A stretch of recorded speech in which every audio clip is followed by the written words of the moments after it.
So we know all about the Ukrainian hit list, and there's a number of individuals on that hit list. A lot of Americans, by the way, are on that hit list, including Colonel Gregor, Douglas McGregor, Alex Jones, and a lot of people on his crew, one of which, by the way, was killed recently. You know, there's a lot of other individuals, and I'm sure people around Trump is also on that list. I think Tucker Carlson's on that list as well. They did kill Gonzalo Lira. He was known as Coach Red Pill. He was tortured and killed in Ukraine. When I saw bits of him when he was making videos years ago in Kharkiv, I was thinking to myself, if I were him, I would get the heck out of Dodge real quick. I wouldn't stay there. Ukraine has a secret police. It's a somewhat of authoritarian country before the war. I mean, they're completely authoritarian now.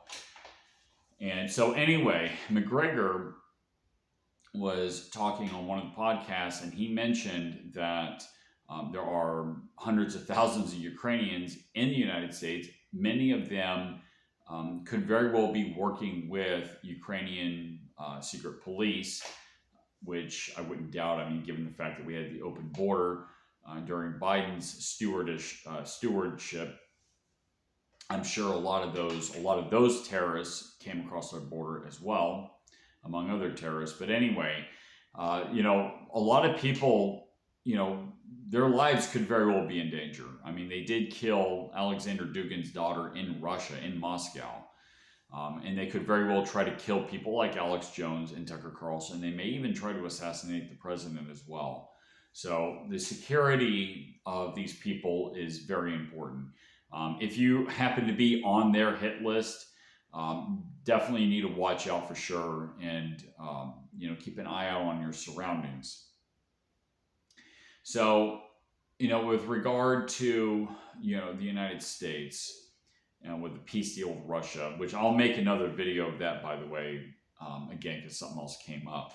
You know, we got to keep this in mind that, now granted, most people in Ukraine are good people, didn't want this war to happen, or for those who are fighting that want to fight, maybe they think that they're fighting for a good cause. You know, in politics, context is everything. But we got to keep in mind that there is a terroristic aspect to the Ukrainian regime as well. And maybe Trump should consider that. I understand that he's trying to save face as being the face, as the head of the United States. But, you know, we don't have an interest in the preservation of the Ukrainian regime. I'm not saying Russia, you know, is run by a bunch of angels either. But really, what interest do we have in supporting Ukraine? But anyway, that's my rant. You know, there's many facets to this, but one of the facets is you got to understand that the Ukrainian secret police is essentially a terrorist organization, and that to an extent, even the Trump administration, we're actually supporting that regime. So keep that in mind.